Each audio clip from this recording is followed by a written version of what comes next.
सारखं सारखं काय असतं शॉपिंग. मागच्याच वेळेस केली होती ना शॉपिंग आपण, मग परत परत तेच करायचं का सारखं सारखं? सुट्टी आहे, आराम करू दे मला. अरे आज यांचा मूड दिसत नाही मला शॉपिंगला नेण्याचा.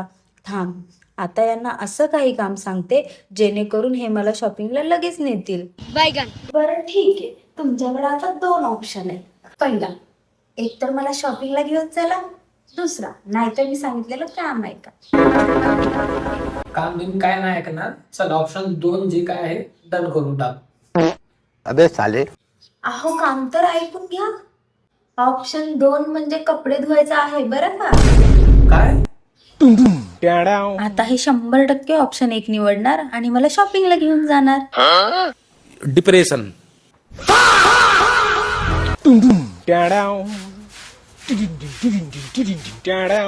ओ हे घ्या, धुवा एवढे, अजून पण घेऊन येते. हा ना, अजून आण. शेजाऱ्या बाजाऱ्यांकडे पण जा आणि त्यांना पण विचार, त्यांचे पण आण. कम पडले ना तर गल्लीतले पण आण. पैसे वाचवण्यासाठी काय काय करावं लागतं ना.